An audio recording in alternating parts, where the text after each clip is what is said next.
It's currently February the 15th, 2026. And we have a lot of parts here. These are air conditioning vents. These are grommets. This is a carbon monoxide detector for our driving. This is a radio. This is a set of drawer pulls that I'm going to use for something else. I'll show you in a little bit. But our mission today concerns the gauge cluster, because if we are going to drive, then we are going to need gauges. And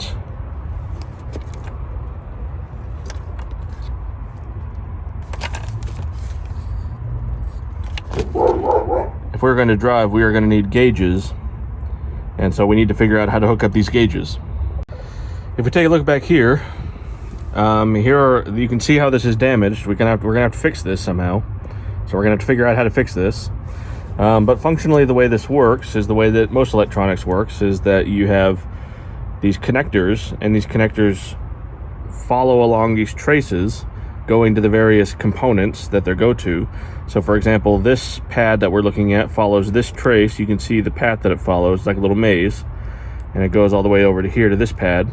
And then the second part goes over here and comes all the way back around to here, so that when you connect these two, it forms a complete pathway, a complete circuit, and you're able to do something with it.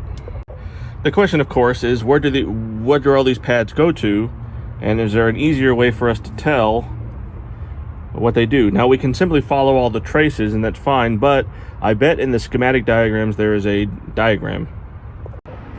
Here's the diagram for the IP cluster. The IP cluster is instrument panel cluster connector, and so that's the same as this. And this is showing what we just looked at with all the light bulbs, and this is showing that connector that we need to fix. All right, something has gone very wrong with the gauge cluster. When I connect these two leads, like if I take one of the bulbs and I put it in this slot, and then I take a 12-volt power supply and I connect them across the two pads, it lights up.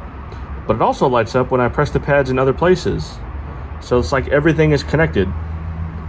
So that tells me something's wrong with the ground circuit going on. There's something wrong that I'm trying to deduce. Eureka! I found a diagram that I made like 4 years ago, that tells me what the things are. Because this diagram is probably the clearest diagram that we have. So if we're looking at this picture like this, it's the same thing as this. So number one is the right turn indicator lamp, which is this lamp right here. I think I might just be able to solder the wires directly to the pads over here, because the connector that goes here is about this big and it's white, and it goes in here, and all it does is connect different wires together. But if I just connect all the wires to the pads, surely that accomplishes the same thing. All right, it's been like an hour and a half that I've been staring at this. I'm using the multimeter here to measure continuity between different pads on here, trying to figure out what is what. The schematic shows that pin 5 is ground and pin 4 is power, and that's kind of what I've got on my notes here. I basically went through and I figured out where all of these pads go, and it matches kind of my schematic that I had before, but it looks to me like pin 4 is ground, pin 5 is power. So we're going to go with that and see what happens. All right, I have confirmed with the key that this wire